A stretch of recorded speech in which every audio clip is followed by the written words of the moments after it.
Bonsoir tout le monde, je fais de la muscu. Pas de la bonne muscu, hein, mais c'est pas grave. Vous allez bien? Ouais. Et je voulais vous remercier.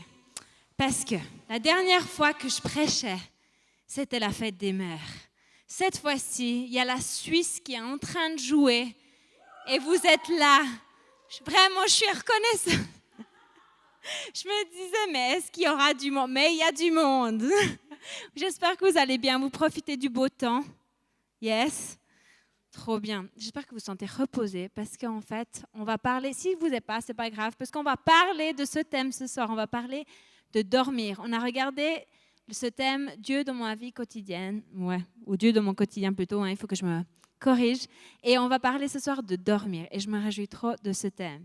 Et j'avais une question à commencer, c'est combien ou qu'est-ce que vous faites plutôt la dernière chose que vous faites avant de dormir? C'est une bonne question, je trouve. Et combien de vous repoussent l'heure du coucher? Je ne sais pas combien de vous se disent, mais écoute, je dois juste encore écrire un mail ou il faut juste encore que je regarde les réseaux sociaux en cas où je loupe quelque chose de vraiment vital, genre quelqu'un qui se marie, qui se fiance ou que genre un parachute qui... Bref, on ne va pas parler ça. Ou est-ce que vous regardez un dernier vidéo sur YouTube? Je sais que Max, il est fan de ça. Il regarde, je ne sais pas combien de vidéos YouTube, il est trop fan de ça. Bref, il n'est pas là, je peux dire plein de choses sur lui.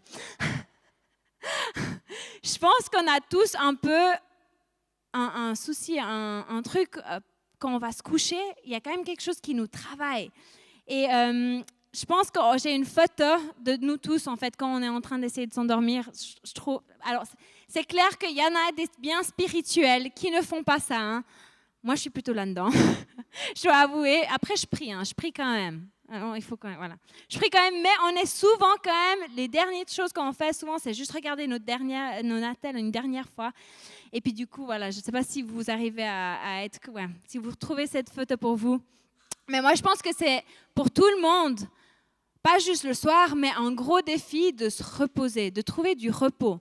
Et sans parler de troubles de sommeil, parce que je pense que si on parlait de ça, je pense qu'on est beaucoup à avoir ce souci. Et il y a une citation de Blaise Pascal qui m'a vraiment parlé. Il est chrétien, c'était un mathématicien, et il a dit « J'ai découvert que tout le malheur des hommes vient d'une seule chose, qui est de ne pas savoir demeurer au repos dans une chambre. » Et je trouve ça tellement puissant.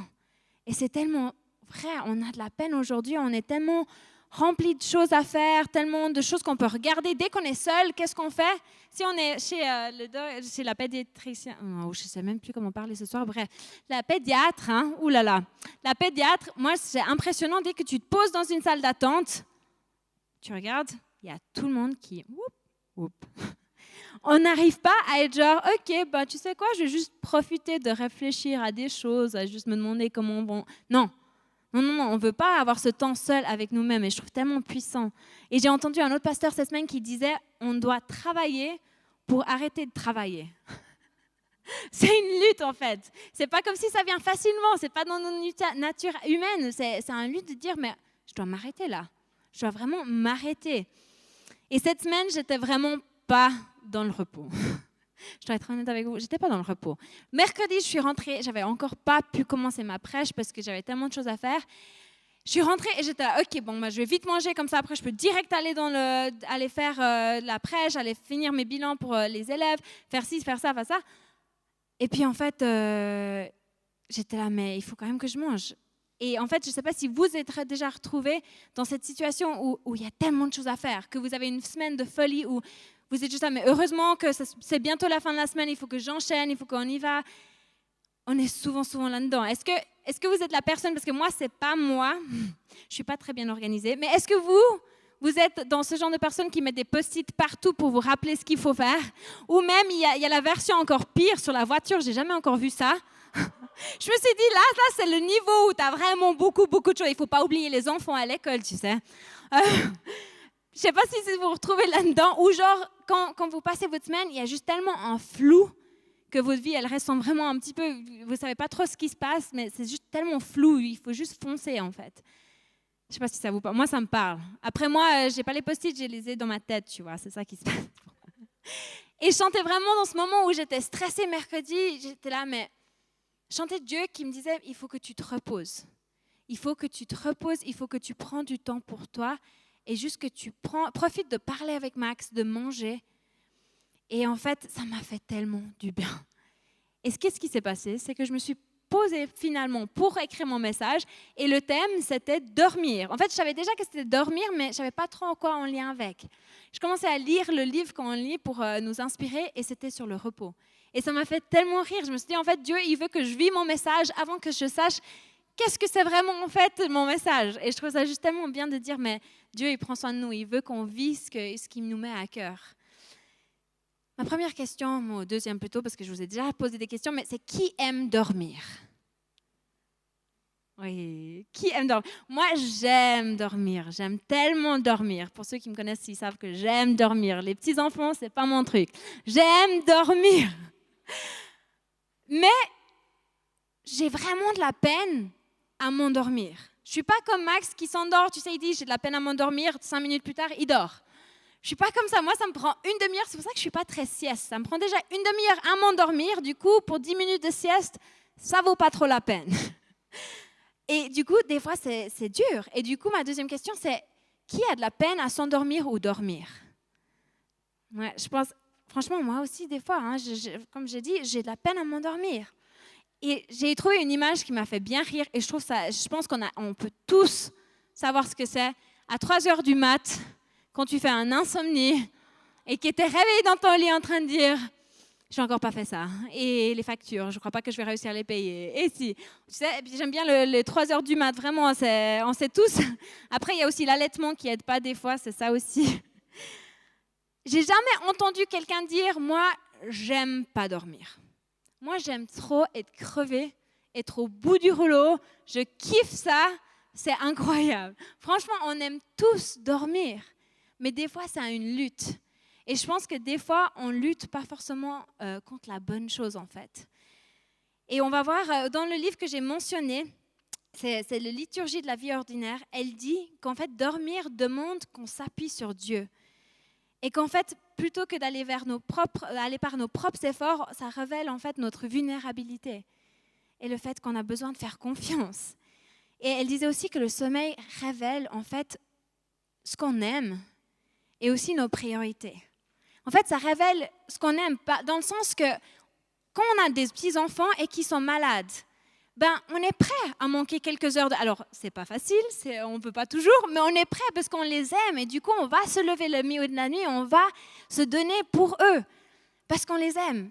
Et ça montre aussi nos priorités parce que, en fait, si tout à coup, on passe des heures sur les réseaux sociaux ou quand on passe des heures et on loupe du sommeil parce qu'on est en retard au travail puis qu'on est prêt à mettre ça pour notre travail, on voit les priorités bonnes ou mauvaises en fait. Et je trouve tellement fort de réaliser que le sommeil, en fait, on peut voir des choses dans nos vies, qu'est-ce qu'on aime et qu'est-ce que sont nos priorités. Et justement, la majorité d'entre nous, des fois on a des insomnies, je pense qu'il y a des gens aussi qui vivent ça et c'est affreux, mais je pense que la majorité d'entre nous, on lutte contre le sommeil pour les mauvaises raisons en fait. Et c'est à cause du fait qu'on est juste tellement agité dans la vie ordinaire, dans nos vies de tous les jours, qu'en fait, cette agitation, elle reste et on a de la peine à s'endormir. Et mon premier point qui m'a vraiment parlé dans son livre, et je trouvais ça tellement... Ouais, ça m'a boosté de me dire qu'est-ce qu'on doit faire, c'est ce besoin du sommeil nous montre qu'on a des limites. Ça nous montre qu'on a des limites. On peut prendre soin des enfants, hein. On peut prendre soin des enfants, peut-être on loupe vraiment beaucoup de sommeil une nuit. Deuxième nuit. Troisième nuit, ça va vraiment être très difficile. Pendant une semaine, on ne va pas réussir à ne pas dormir. C'est un besoin vital qu'on a. Et du coup, en fait, le sommeil, ça montre qu'on est limité, qu'on est des humains qui ont des choses qu'on a besoin, en fait. Et on reçoit tellement un message de la société qu'en fait, on peut être sans limite, que tout est possible, qu'avec la technologie, on peut faire les choses, qu'on voit des choses où on va lire une citation, Wendell Berry, elle dit « Il n'est pas bien difficile de deviner que le monde se divisera bientôt entre ceux qui veulent vivre comme des créatures et ceux qui veulent vivre comme des machines. » Et c'est tellement vrai. il y a vraiment maintenant une mentalité de se dire, des fois on se sent comme des machines, non? Tu t'es pas déjà dit, je me sens un peu comme un robot là, je fonce, je réfléchis pas trop, on y va. Et on a tellement même réfléchi par la suite, genre de prendre nos pensées, de prendre quelque chose pour qu'on mette dans un robot pour qu'on puisse vivre quand notre corps va plus. On va tellement loin avec la société de se dire, mais non, on n'a plus besoin d'avoir de limites, on peut dépasser, on y va, mais en fait, on a des limites. Et le sommeil, ça nous montre qu'on a des limites. On a un besoin de sommeil. Et Dieu m'a vraiment mis cette phrase à cœur cette semaine. Tout à coup, c'est venu dans ma tête. Et c'est être libre, c'est accepter qu'on est limité. Être libre, c'est accepter qu'on est limité. Dans le sens qu'en fait, il faut qu'on réalise qu'on n'est pas illimité, mais qu'il y a quelqu'un qui est illimité. Et quand on rencontre cette personne qui est illimitée, ça nous libère en fait. Et du coup, d'accepter qu'on est limité, ça nous pointe vers lui. Et c'est tellement fort quand on réalise ça. Et récemment, j'ai réalisé que c'est un livre que ma maman qu'elle m'a recommandé et j'ai fait un questionnaire et j'ai réalisé que j'étais hypersensible. Je suis très probablement, on ne peut pas dire définitivement, mais je pense que je suis hypersensible. Et du coup, parce que voilà, je suis émotionnelle, c'est pas grave, on en parlera. Et puis en fait, c'était hyper fort et hyper challengeant en même temps. Parce que en fait, ça montrait que j'avais besoin de plus de temps peut-être que d'autres pour transitionner entre événements. Et ça montrait que j'étais très probablement plus limitée que les autres. Et il y avait une image dans le livre que j'ai lu qui montrait comme quoi, des fois, les gens ordinaires qui n'ont pas forcément cette hypersensibilité, ils ont un grand plateau. Et peut-être tu as déjà eu cette impression que quelqu'un a un grand plateau. Un grand plateau, il peut mettre plein de trucs dessus, il peut mettre plein d'éléments, plein de fruits, et tout reste, tout, c'est bon, il gère ça. Et moi, j'ai l'impression d'avoir une toute petite assiette où genre je mets quelques trucs, je suis là, non, ça me fait trop, c'est trop, j'en peux juste plus. Et en fait, je trouvais tellement fort parce qu'avec ce message, je réalisais que Dieu veut m'utiliser peut-être et veut m'aider à comprendre quelque chose, que c'est OK d'avoir des limites. Et il veut m'utiliser pour aider d'autres à comprendre que c'est OK d'avoir des limites. Alors, je suis toujours en route, mais je trouve beau de se dire, mais c'est OK d'avoir ces limites. Et en fait, de réaliser ça, ça nous rend libres parce qu'on peut mettre des choses en place pour être OK. Et cette semaine, je courais. J'aime bien courir. Et en fait, je suis en train de commencer à dépasser des limites que j'avais. Je suis en train de passer des kilomètres que je n'arrivais pas, je suis en train d'aller plus loin. Et je me dis, c'est tellement cool, en fait, je suis en train de dépasser des limites. Et je réalisais qu'on avait besoin, en tant qu'humain, de dépasser certaines limites. Parce qu'en fait, sinon, on reste dans ce qui est confortable. Si on ne dépasse jamais des limites, on reste dans ce qui est confort. Et en fait, le fait qu'on dépasse, c'est trop bien. Mais en fait, pendant que je préparais ce message, Dieu il me disait, c'est bien de dépasser les limites.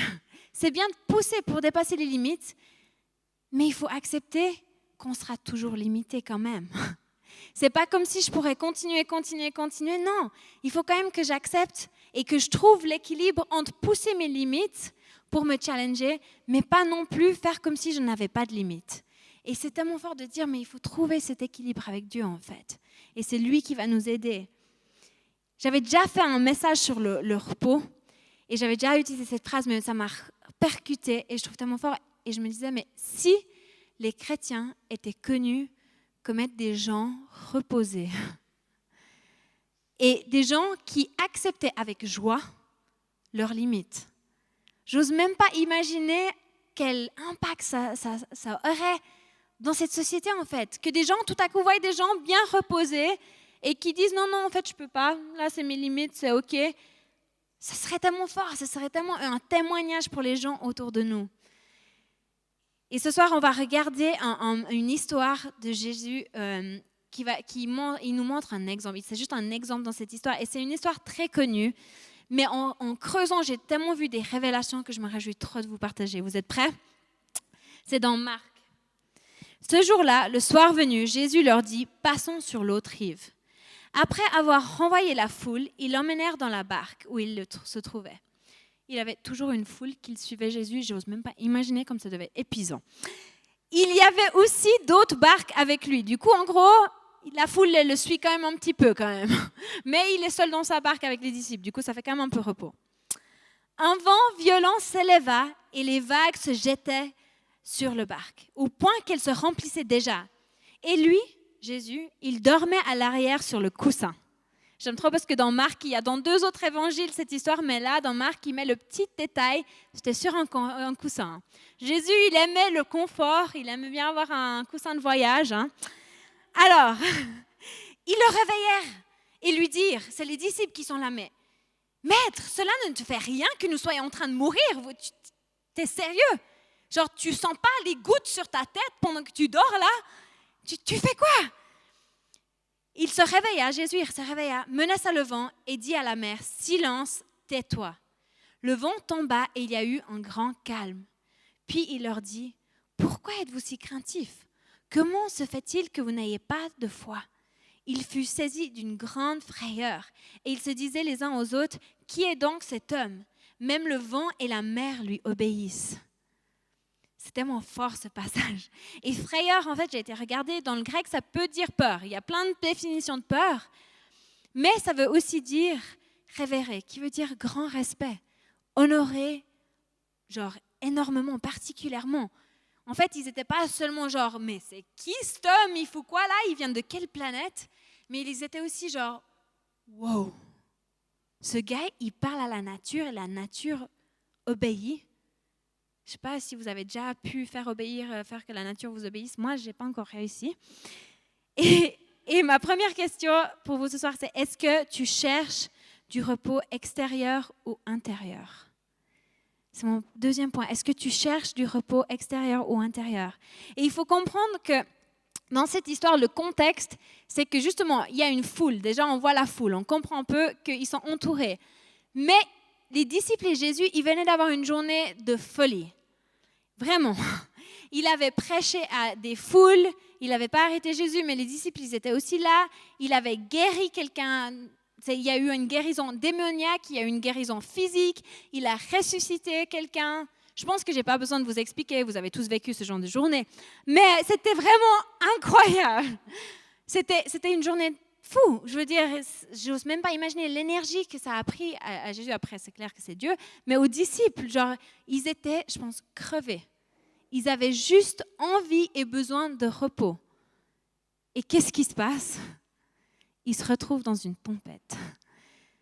Une tempête énorme où ils risquent de mourir. Ils avaient vraiment peur. C'était des gens qui connaissaient la lac de Galilée et qui connaissaient comment être sur la... C'est pas comme s'ils ne savaient pas ce qui se passait. Ils savaient ce qui se passait. Ils savaient très bien qu'ils étaient proches de mourir. C'est pour ça qu'ils flippaient, parce qu'ils avaient déjà vu des tempêtes comme ça. Et ils avaient juste besoin de repos. Ça t'a déjà arrivé de dire, mais stop, Seigneur, s'il te plaît, stop. Là, c'est trop. Là, je viens d'avoir une saison, une journée, une semaine. C'est juste trop, quoi. Stop. Stop. C'est tout bon. Stop. Il faut que tu stoppes ça.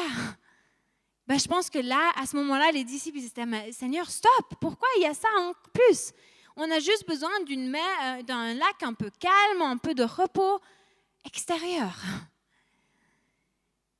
Et cette histoire et Jésus nous montrent tellement qu'en fait, le repos ne se trouve pas forcément dans les circonstances extérieures. Parce que Jésus, il avait les mêmes circonstances extérieures que les disciples. C'est pas comme s'il avait quelque chose de différent qu'eux. Il était dans la même tempête. Comme j'ai dit, il devait dormir, il devait avoir les vagues qui le giclaient. Franchement, il devait être incroyable pour dormir comme ça. Et ça bougeait, moi j'aurais vomi déjà. Et il était calme, il dormait. Il était sur son coussin, tout content. Il avait les mêmes circonstances extérieures que les disciples.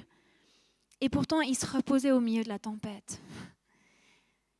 Et ça me travaillait tellement de me dire, mais en fait, on aura toujours du stress.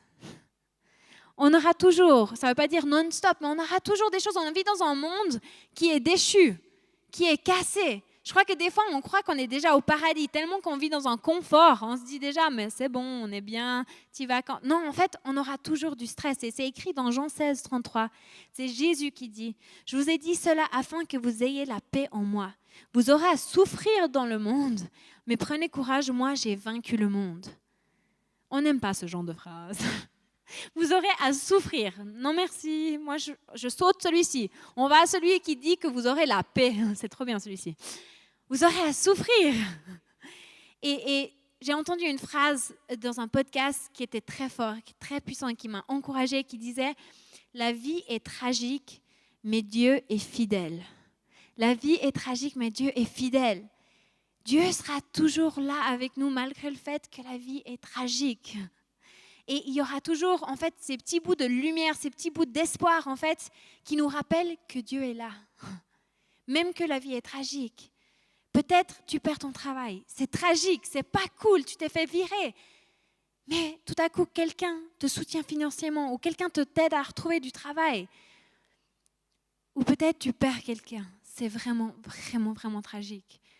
Mais Dieu t'entoure de gens qui te portent, qui te soulèvent, qui t'envoient des messages encourageants, qui est là. Ou peut-être tu n'as plus d'espoir, tu es dans une dépression. C'est tragique, c'est pas drôle, la vie elle est tragique. Mais tout à coup, Dieu te montre la beauté dans la nature autour de toi et tu retrouves un petit peu d'espoir. La vie est tragique, mais Dieu est fidèle, Dieu il est là. Il va jamais, jamais, jamais nous abandonner. Et c'est tellement vite, on est tellement vite là-dedans de se dire, mais Dieu il est hors contrôle là, il a perdu le contrôle, c'est pas possible. Mais Dieu, il est toujours en contrôle, il ne te lâche pas. Et j'ai envie de vous encourager ce soir, peut-être, c'est simplement que vous ne cherchez pas dans le bon endroit, justement. Vous cherchez dans les circonstances extérieures à avoir une paix qui peut seulement être trouvée à l'intérieur, en Jésus. Et du coup, peut-être, il faut rechercher quelque part d'autre. Et on lit dans Hébreux, en effet, celui qui entre dans le repos de Dieu se repose lui aussi dans son activité, tout comme Dieu s'est reposé de la sienne. Jésus savait se reposer. C'est ça, c'est vraiment un peu le point que j'ai envie que vous retenez. Mais Jésus savait, c'est un exemple dans cette histoire. Il faut, comme on a dit, Jésus vient d'avoir une journée de malade, une journée complètement fou. Et j'ai souvent entendu ce message avec ce texte. J'ai souvent entendu des messages où il donne des images incroyables. Et ils sont bien, ces images. Ils sont très bien. Genre, il faut apprendre à dormir dans la tempête. Je trouve ça magnifique. C'est vrai, c'est vrai. Il faut se coucher à côté de Jésus. C'est trop bien. J'ai entendu plein de petites pépites comme ça. Ils sont trop bien. Et si l'histoire était simplement le fait que Jésus était fatigué et il avait besoin de dormir? Ça m'a tellement frappée de me dire, mais c'est tellement simple aussi. C'était peut-être aussi juste le côté humain de Jésus qui était fatigué, parce qu'il était Dieu, mais homme aussi. C'est très dur pour nous de comprendre ça. Peut-être il était juste fatigué et il avait besoin de dormir. Ça peut être tellement autant simple que ça. Et au lieu de se reposer, nous, souvent, on est comme les disciples. Au lieu de se dire, je suis fatigué, je vais aller me reposer dans la barque, les disciples ils se sont dit, ok, il faut encore qu'on se mette en route, qu'il faut qu'on fasse ça. Et du coup, quand la tempête, elle frappe, en fait, on continue dans l'agitation parce que c'est un cercle vicieux. On est là, ok, il faut qu'on continue à aller vite, il faut qu'on prenne les seaux, il faut qu'on sorte l'eau, allez, on y va. Qu'en fait, Jésus, il était fatigué. Il s'est dit, je vais aller me reposer, je vais me ressourcer. Et du coup, quand il le réveille, Jésus, il gère la situation. Il est ressourcé, il est reposé. De toute façon, c'est Jésus, mais il sait gérer la situation, c'est bon. Il s'est reposé. Les disciples, ils ne savaient pas comment gérer la situation parce qu'ils étaient tout le temps dans l'agitation. Ils n'avaient pas pris ce moment de se ressourcer, de se regrouper après cette grosse journée.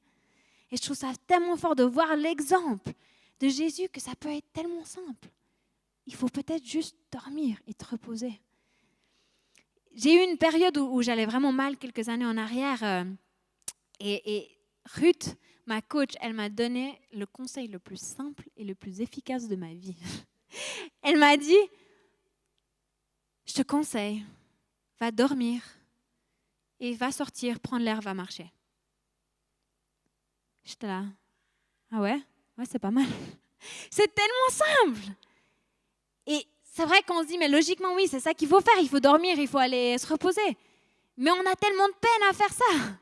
On a tellement de peine à faire ça. Et franchement, ça m'a fait tellement du bien. Alors, mes soucis, mes problèmes ne sont pas évaporés. Pendant que je marchais, c'était pas genre, c'est bon, j'ai plus de problème. Non, mais ça m'aidait à voir plus clairement Le fait de dire, OK, je vais me concentrer sur dormir, je vais me concentrer sur prendre du temps pour moi, je commençais à voir plus clairement en fait. Et on voit tellement souvent ça de Jésus dans la Bible où il prenait ses temps avec Dieu. Il se mettait à l'écart le matin, il prenait ces moments de se reposer, de se ressourcer. Et je trouve tellement fort de dire on a besoin de faire ça. Et j'ai réalisé en fait quand dans le sabbat juif, la journée commence avec du repos. Est-ce que vous avez déjà remarqué ça? Ça commence le soir. Du coup, alors ça commence avec la nourriture, on est d'accord. Mais après, ça commence avec du repos. C'est une des premières choses qu'ils font en fait pour commencer leur jour. Je trouve ça tellement magnifique. Ils ont compris quelque chose de se dire, mais on commence par du repos. Combien de fois est-ce qu'on vient à l'église agité dans nos semaines et qu'on essaye de ressentir des émotions ou des expériences spirituelles? On essaie de s'agiter à ressentir ça, plutôt que de se dire, je vais me reposer un petit coup et je vais laisser Dieu me parler. On a de la peine avec ça. Moi, la première, si je vous parle ce soir, ce n'est pas parce que j'ai tout compris, c'est justement parce que je suis en train de cheminer et que je sais tout ce qu'il ne faut pas faire. Mais Marc Galli, dans le livre que j'ai lu, il dit, si nous demeurons là, que nous restons en place et attendons patiemment, Jésus se révèle à nous. C'est comme la citation de Blaise Pascal. C'est tellement puissant de dire, mais on a juste à se mettre, à écouter, à voir si Dieu nous parle. Et tellement souvent, on se dit, non, mais il faut que j'agisse pour Dieu qu'il me parle. Il faut que je mérite qu'il me parle. On a de la peine à accepter cette grâce qui va juste nous parler. Et j'ai lu un commentaire cette semaine qui m'a donné ma révélation de la semaine et de ma prêche, et je me réjouis de vous la partager. On va lire ce commentaire ensemble. Mais en quoi les disciples ont-ils manqué de foi? N'ont-ils pas recouru à lui dans le danger? Oui, mais dans leur trouble, ils ont pensé un moment qu'ils allaient périr et leur maître avec eux. Or, sur cette barque était l'Église toute entière, le salut du monde, l'avenir éternel de l'humanité que Jésus venait sauver. Cette œuvre de la miséricorde divine pouvait-elle périr? Ça m'a frappé. Jésus est dans ta barque. Jésus est dans ta barque. Les disciples, ils vivaient avec Jésus. Jour après jour, ils voyaient fonctionner. Et pourtant, dans cette barque, dans ce moment, ils l'ont sous-estimé. Ils se sont dit, mais il n'a pas assez de puissance. Ils ne connaissaient pas encore assez pour se dire, il peut nous sortir de cette situation. Et 20 siècles plus tard, même quand on a Jésus, le Saint-Esprit en nous, combien de fois est-ce qu'on le sous-estime? Combien de fois est-ce qu'on se dit, non, je ne suis pas sûre qu'il a toute la puissance? Et combien de fois est-ce qu'on oublie qu'il est dans notre barque? Il est dans notre vie. Je trouve ça tellement, tellement puissant que le Dieu de l'univers est dans notre barque. Est là dans notre barque, tout proche de nous. Et qu'on peut aller vers lui dans la paix. Et que lui, il a la paix. C'est tellement puissant. Jésus ne peut pas mourir. Il a vaincu la mort. Il est Dieu. Il ne peut pas mourir. Et pourtant, on a cette peur en nous de mourir. Mais on oublie que Jésus en nous ne peut pas mourir. Du coup, nous, on ne peut pas mourir. C'est tellement, tellement puissant. Et ça m'a tellement marqué. Et on a tellement comme les disciples. Souvent, on ne peut pas les juger parce qu'on a tellement peur de mourir. Même que Jésus, il est là. Il est là. Est-ce que toi, ce soir, tu vis, et c'est tellement fou, il y a une tempête qui est en train de se lever, mais est-ce que toi, tu vis une tempête ce soir dans ta vie? Est-ce que tu es au milieu d'une tempête? Ou est-ce que, peut-être les deux, tu as oublié que Jésus, il est dans ta barque? Peut-être tu ne sais même pas, tu ne connais pas Jésus encore, tu ne sais même pas qu'il est dans ta barque. Peut-être tu as besoin de découvrir qu'il est là en fait. Ou peut-être tu connais Jésus depuis longtemps et tu dis, mais en fait, j'ai oublié qu'il est là. Et j'aimerais juste prendre du temps ce soir à qu'on se repose, qu'on s'asseye et qu'on se repose. Même que justement dehors, ça soit agité. Que de nos vies, ça soit agité. J'aimerais juste trouver le temps de se reposer. Je vous encourage à juste fermer vos yeux et je vais juste vous lire quelque chose. J'aimerais que vous imaginez que vous êtes dans ce bateau. Il y a tout qui bouge autour de vous. L'eau vous frappe le visage. Le bruit, il est insupportable. Vous entendez les craquements du bateau, le bois qui est en train de se casser, l'eau qui est en train de remplir. Vous avez une peur fou d'être frappé par une éclair et de mourir ou d'avoir le bateau qui coule. Vous vous agitez à prendre un seau et sortir l'eau du bateau au plus vite possible. Il faut faire quelque chose, il faut survivre, il faut faire quelque chose. Et tout à coup, du coin de l'œil, vous voyez Jésus qui dort paisiblement. Et tout à coup, ça vous prend. Il dort paisiblement. Et vous avez plein de questions, vous n'arrivez pas à comprendre. Et en même temps, ça vous frustre. Comment est-ce qu'il ne peut pas agir en ce moment où tu en as besoin, où tout ne va pas bien, où tu es mal? Pourquoi il n'agit pas? Pourquoi il n'est pas là pour toi en ce moment? Et en même temps, tu es perturbé. Tu es perturbé qui dort. Et tout à coup, tu réalises que c'est le Dieu de l'univers qui est là dans le bateau avec toi. Celui qui peut tout. Celui qui peut faire taire cette tempête d'un instant s'il le veut. Et que tu n'as pas besoin d'avoir peur.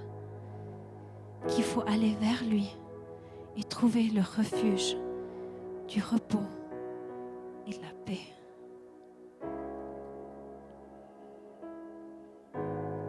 Ouais, Jésus, on est désolé. On est désolé pour notre vie agitée.